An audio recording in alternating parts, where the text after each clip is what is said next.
o seguinte, todo mundo pensa que o centro de Erechim é o chafariz, aqui é a Praça da Bandeira. Não é. Como eu falei para a moça ali, o Marco Zero de Erechim está ali na escada da Catedral, quem sobe da Praça da Bandeira para o centro, no segundo degrau, parece, o terceiro degrau, bem à esquerda, tem um disco de metal ali, que está ali com um triângulozinho e um ponto. Está escrito protegido por lei e IBGE. Ali é o centro da cidade. Ali na escada da catedral, não é aqui. O presídio de Erechim era embaixo da prefeitura, que as grades estão até hoje ali. Na minha época, que eu era criança, morava aqui na frente o doutor Júlio Costa Milan Rosa, que era o juiz de direito.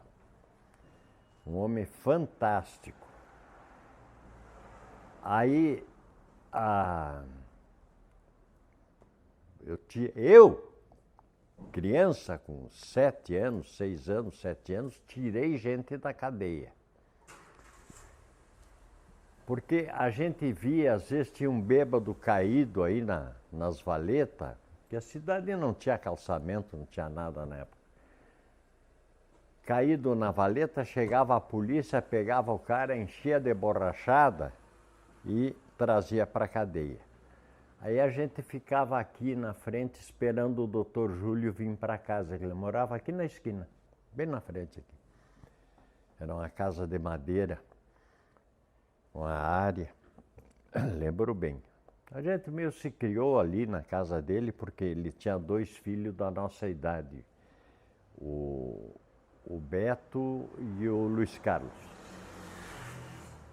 Aí, quando o doutor Júlio vinha de tarde do fórum, nós atacava ele ali e saía correndo em direção a ele gritando, doutor Júlio, doutor Júlio, doutor Júlio. Aí ele parava, o que foi, meu filho? A polícia prendeu um coitado de um bêbado, surrou ele e prendeu. O doutor Júlio parava ali, dali ele dava um baita de um berro. Cabo! Mas berrava mesmo. Cabo! Aí vinha o cabo da brigada militar, que era o responsável pelo presídio, que era embaixo da prefeitura. Era um baixinho, gordinho, vinha correndo de lá, porque tinha um muro atrás da prefeitura, um muro alto, que era o pátio dos presos. Depois tiraram aquele muro de pedra. Aí o doutor Júlio dizia, quem é que vocês prenderam? Era um bêbado que estava incomodando aí e tal, nós prendemos ele. Aí a gente falava, mentira, doutor Júlio, o coitado estava dormindo na valeta, não estava incomodando ninguém. Aí o cabo dava uma olhada atravessada para nós, o doutor Júlio só dizia, larga já o homem. E mandava nós ir junto com o cabo lá dentro da cadeia para cuidar que eles não batessem no bêbado. Aí chegava lá, abria a cela, largava, o cara saia meio zonzo ainda dali e não sabia, ia embora. Uma vez o doutor Júlio pegou o cabo e disse, a próxima vez que vocês prenderem alguém aqui, eu vou te prender. Que prenderem alguém sem ordem. Porque para prender tinha que ter ordem do juiz, e ali era o presídio. A delegacia não sei se tinha carceragem ou não. Sei que eles traziam direto aqui para a prefeitura. Teve muita gente boa aí. Eu lembro bem do seu Richard. Eu estou falando do meu tempo de garoto, lá dos meus 12 anos, por aí. Seu Richard era fiscal do Imposto sobre Vendas e Consignações, o atual ICMS hoje.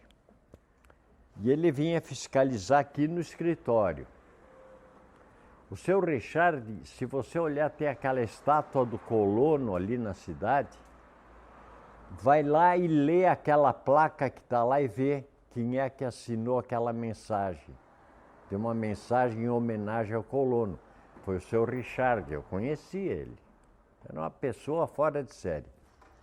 Ele não multava, ele via que o cara sonegava e tal, o que ele fazia? Ele escrevia no livro assim, movimento, como é que é, assim, vendas insuficientes ou não sei o que, melhor fechar o estabelecimento. Ele escrevia no livro do cara, mandava, com essa venda aqui é melhor você fechar, né? E assim, seu Richard foi um, me lembro bem dele. Ele que fez aquela placa tem uma mensagem bonita até o colono ali na avenida, só ler, pouca gente, o pessoal passa ali nem dá bola para aquilo lá, mas tem a placa ali. E tem o nome dele, do seu Richard. Outra pessoa era o cônego Gregório Comaceto, padre Comaceto. Muita gente não gostava do padre Comaceto. Tanto é que na Revolução de 64 aconteceu um fato interessante. Denunciaram o padre, ele era pároco da Matriz São José na época aqui. Aí denunciaram ele como sendo comunista. Só que ele era cônego Gregório Comaceto, o nome dele, ele era cônego. Aí o coronel Gonçalino da brigada mandou uma patrulha da brigada prender o padre aqui na Casa Canônica, que ficava do lado da igreja. Aí foi a patrulha, que era um sargento e 7 soldados. Foram ali, bateram na porta, o padre naquela época usava um batina e tal, só que ele usava uma batina de uma cor diferente, era um cinza assim, porque era cônego. Era padre, mas era padre e era cônego. Vocês já vão entender por que isso aí. Aí o sargento falou para ele o seguinte: o senhor tem que nos acompanhar que o coronel Gonçalino quer falar com o senhor. O Gonçalino era o comandante da brigada aqui quando estourou a Revolução de 64. Aí o padre chegou e falou o seguinte: sargento, o senhor me dá 5 minutinhos aí que eu só vou trocar de roupa. E entrou para dentro da Casa Canônica.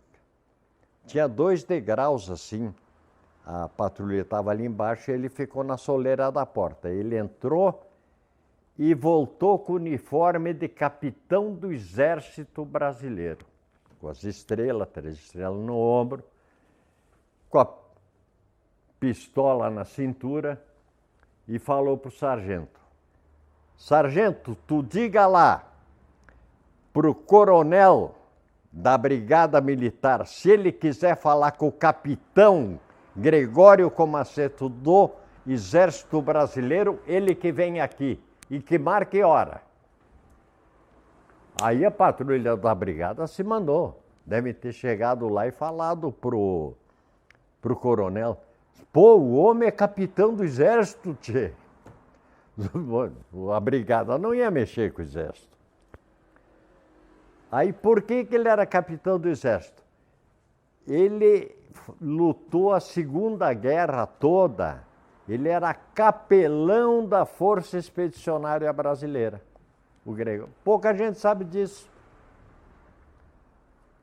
O cônego Gregório Comaceto era cônego porque ele era capelão do Exército Brasileiro e lutou na Itália toda a Segunda Guerra. Ele era capelão do Exército, da Força Expedicionária, da FEB, né? Da Força. Pouca gente sabe que esse era outra coisa. Um dia eu comecei a notar que volta e meia, porque meu pai era da Igreja Episcopal Brasileira e ele é da Igreja Católica Romana. E ele, no sermão, eu estudava no Medianeira, a gente era obrigado a assistir à missa, que, diga-se de passagem, tem um troço, fazer um parênteses aí sobre a missa. Na Matriz São José, você sabia que a missa era separada os homens das mulheres? ficavam os homens de um lado e as mulheres do outro. Tinha o corredor no meio da nave central, assim. Então, do lado direito ficava todos os homens e do lado esquerdo só as mulheres. O casal não ficava junto na missa. Pouca gente sabe disso também, mas eu me lembro bem, cansei de ver isso aí. Aí, no sermão, ele descia o pau na nossa igreja, coisa de louco. Dizia que era a igreja do diabo, a igreja episcopal brasileira, a igreja luterana, as outras igrejas que tinha aqui na época, a igreja batista, que eram tudo igreja do diabo, que só prestava era a verdadeira igreja católica. Aquela guerra de religião que havia na época. Bom, aí eu notei que ele vinha aqui no escritório, ficava ali no fundo do balcão, de cochicho com meu pai. Falavam baixinho, ficavam lá meia hora conversando, e aí depois ele ia embora, o pai dizia, tá, até logo então, reverendo. Ia embora. Todo mês ele vinha aqui no escritório falar com meu pai. Aí uma noite eu não aguentei, estou na biblioteca, pedi para o pai. Pai, que negócio é esse? O padre Comaceto vive descendo o pau na nossa igreja. O que ele vem falar com o senhor aqui? Que tanto ele conversa com o senhor aí? O caso é o seguinte, meu filho, ele é meu irmão. Como seu irmão? Ele é meu irmão da maçonaria. Pouca gente também sabe que ele era maçom. E era graduado na maçonaria. Meu pai também era graduado na maçonaria. Pouca gente sabe. Esse foi outra pessoa que, padre Comaceto, tem um negócio aqui em Erechim. Se tu olhar a Avenida Salgado Filho e a Avenida Comandante Kremer, é a mesma rua. A Comandante Kremer é a que vai para o Hospital de Caridade. E a Salgado Filho é essa aqui que passa na frente do antigo Correio. E é a mesma rua, só tem a praça que divide as duas. Mas tu pega uma reta, é a mesma rua. Aí foi o seguinte, o Salgado Filho, Joaquim Pedro Salgado Filho, foi o primeiro ministro da Aeronáutica quando Getúlio Vargas criou o Ministério da Aeronáutica. E um detalhe, o Salgado Filho era civil, não era militar. E foi o primeiro ministro da Aeronáutica. Aí ele era muito amigo do comandante Kremer. O comandante Kremer tinha criado a SAVAG, a Sociedade Anônima Aviação Aérea Gaúcha, uma companhia de aviação, e o Salgado Filho só viajava só confiava no comandante Kremer, porque naquela época a aviação ainda era meio incipiente, dava acidente à torta e à direita. E ele só confiava no comandante Kremer e eram muito amigos. Aí um dia estava um temporal danado lá em Porto Alegre,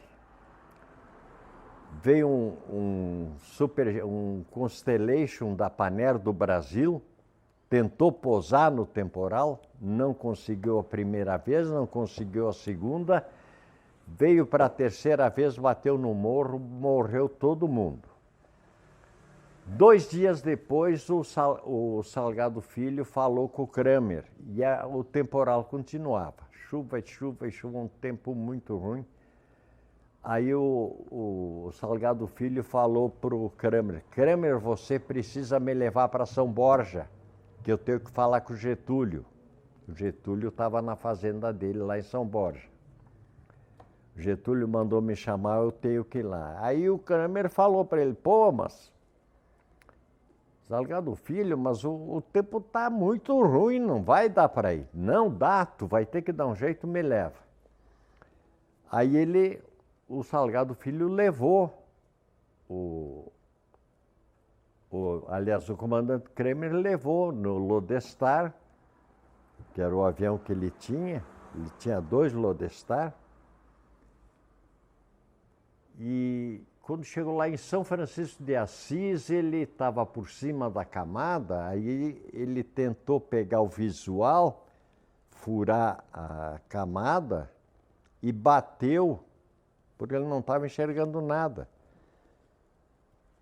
Mas ele queria pegar visual, ele desceu e bateu no morro, Morro do Chapéu. Ali morreram os dois. Então, os vereadores, na época, resolveram dar o nome dessas duas ruas aí, Comandante Kremer e Salgado Filho, unindo, em homenagem a eles, pela amizade e tal e coisa. Olha, eu lembro da terceira Festa Nacional do Trigo. Foi uma loucura essa festa. Foi lá fizeram os pavilhões lá na frente do Mato da Comissão, uma rua para cá. Ali encheram de pavilhões, veio o carro, Erechim congestionou o trânsito aqui. Eu nunca vi tanto carro na minha vida. Foi uma festa, teve desfile, porque Erechim era considerada a capital do trigo na época. Produzia-se muito trigo aqui. E ali foi feito em 1953, se não me engano. Uma coisa assim. Eu tive lá, conheci todos os pavilhões lá, fantástico. A terceira Festa Nacional. Esse foi um evento que, olha, que se equipara a FRINAP de hoje. Foi muito, muito, muito grande. Teve os desfiles não foi? Teve os desfiles? Fizeram o desfile de carros alegóricos na avenida, tudo. Naquele livro que eu emprestei para a Giovana, tem fotos do desfile. Fizeram os carros alegóricos, tinha a rainha da festa do trigo, tudo. Esse foi um evento grande da época que eu lembro. Meu pai, veja bem, meu pai, que nasceu em 1921, nasceu em Erechim. Meu pai é natural de Erechim. Meu avô veio de Cruz Alta. E meu pai já nasceu aqui. Eu nasci aqui. Então eu conheço isso aqui do tempo que essa rua aqui era um barral desgraçado quando chovia. Não tinha calçamento. O primeiro calçamento foi a Maurício Cardoso, hoje chamava-se José Bonifácio. Tinha um busto do José Bonifácio aqui no começo da Maurício Cardoso, que na época era a Avenida José Bonifácio. E Erechim chamava-se José Bonifácio. Na época, o nome da cidade aqui era José Bonifácio. Aí os vereadores acharam, a cidade é José Bonifácio, tem a Avenida José Bonifácio, vamos ter que mudar o nome. Aí puseram o nome de Maurício Cardoso, trocaram o nome por causa disso.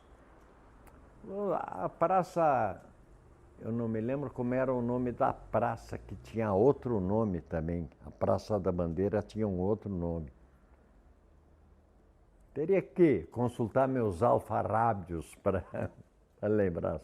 Também guardar tudo de cabeça assim não dá, né? Praça Cristóvão Colombo, se não me engano. Se não estou enganado. Era tudo casas de madeira, tal, era uma cidade horizontal, não tinha prédio. O primeiro prédio grande que construíram aqui foi o condomínio Erechim. Eu acho que levou uns 10 anos para aprontarem ele. Nunca vi, demorou. O condomínio Erechim foi o primeiro prédio... Não, minto. O primeiro foi o edifício Reichmann, que tem 4 andares e tinha elevador.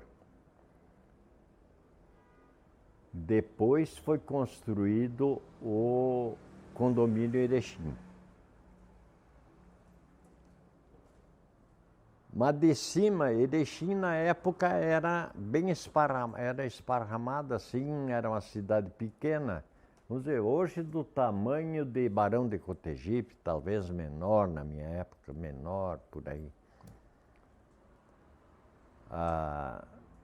Aí depois ela se verticalizou. Hoje Erechim, se tu voar por cima da cidade, tu vai ver que é uma cidade vertical, é prédio e prédio e prédio. Entende? Isso não tinha na época. Bom, de raça aqui tem de tudo. O que tu imaginar de raça tem aqui em Erechim. A etnia judaica, por exemplo, se concentrava mais em 4 irmãos.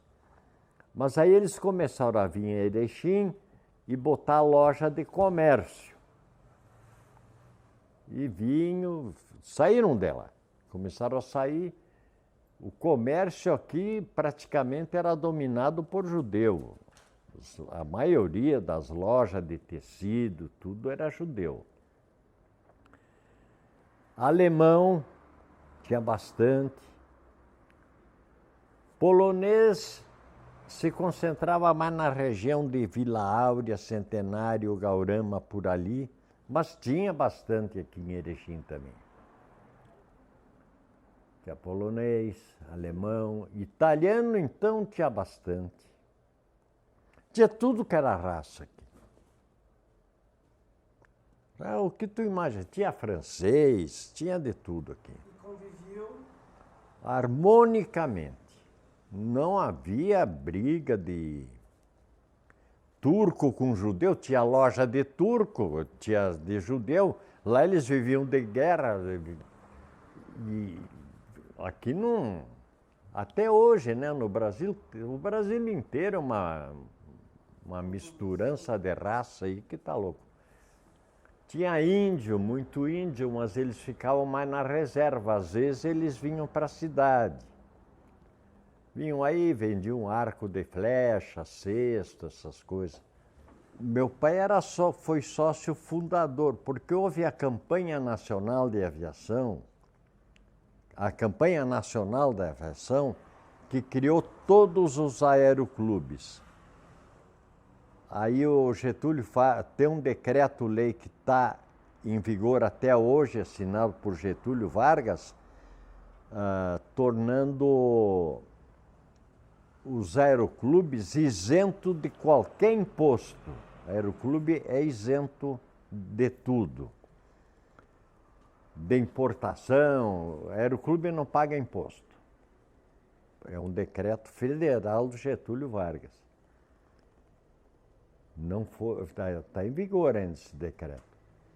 Aí, com a Campanha Nacional da Aviação,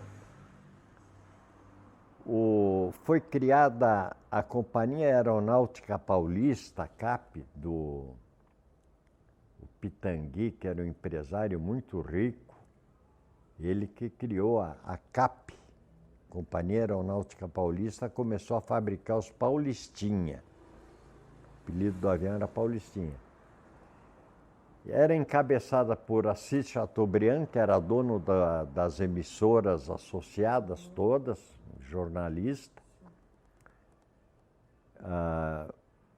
O brigadeiro Eduardo Gomes. Assis Chateaubriand, Eduardo Gomes. Me falha o nome agora. Bom, foi criado, então, o Ministério da Aeronáutica e criado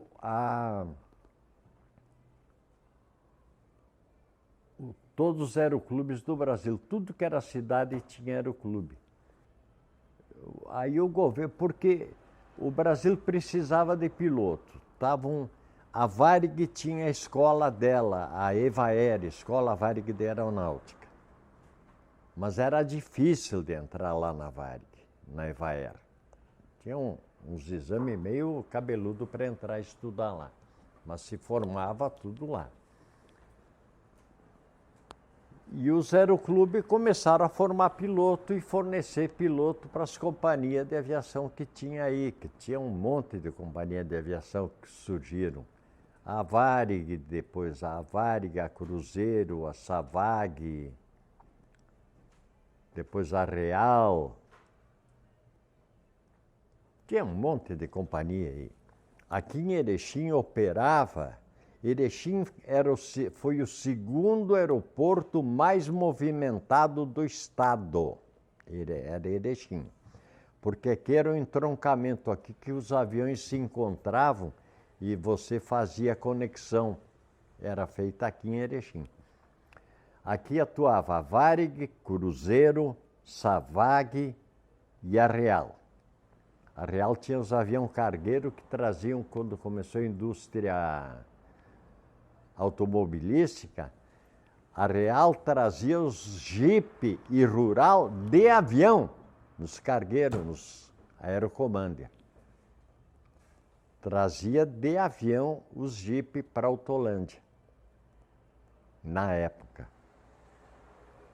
Porque bastava qualquer denúncia na época, qualquer pessoa denunciava, ó, fulano é comunista, a brigada ia lá e recolhia o cara. Eu fui visitar o seu Antônio Franklin na cadeia, ele era casado com uma Donida,